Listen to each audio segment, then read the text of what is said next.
Assalamualaikum warahmatullahi wabarakatuh.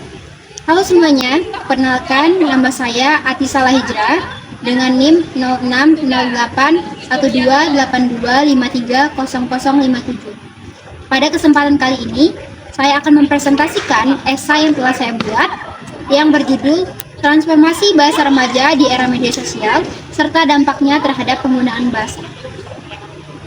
Bahasa adalah identitas bangsa yang mencerminkan budaya, pola pikir, dan cara kita berinteraksi. Di Indonesia, bahasa Indonesia memiliki peran penting sebagai alat pemersatu di tengah keberagaman suku dan budaya. Namun, perkembangan teknologi digital, khususnya sosial media, memberikan perubahan signifikan dalam cara kita berbahasa, terutama di kalangan remaja. Platform seperti TikTok, Instagram, dan WhatsApp menjadi ruang utama komunikasi yang membentuk gaya bahasa baru yang lebih singkat dan ekspresif. Oleh karena itu, esai ini membahas bagaimana media sosial memengaruhi cara kita berbahasa, terutama di kalangan remaja, yang meliputi perubahan bahasa, faktor penyebab, dampak positif, dampak negatif, serta solusi. Perubahan bahasa di kalangan remaja terjadi pergeseran dari penggunaan bahasa baku menjadi bahasa non-baku. Hal ini terlihat dari penggunaan singkatan seperti GPP, penggunaan istilah asing seperti overthinking, dan pencampuran bahasa Indonesia dan bahasa Inggris. Perubahan ini tidak terlepas dari karakteristik media sosial yang cepat, interaktif, dan berbasis tren. Istilah asing dengan begitu mudah diserap dan disebarluaskan. Selain itu, globalisasi juga memiliki peran besar dalam perubahan bahasa ini. Banyak remaja terpengaruh oleh budaya luar, seperti K-pop, internet, atau yang lainnya.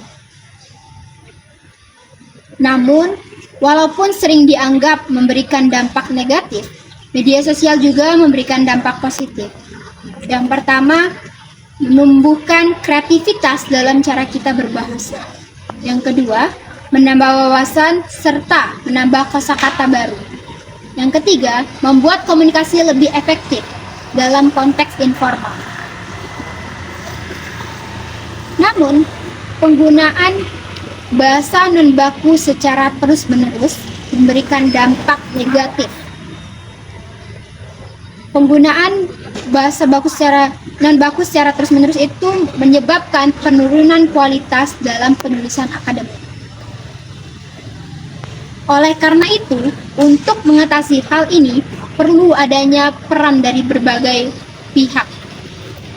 Pendidikan, media sosial, dan pemerintah.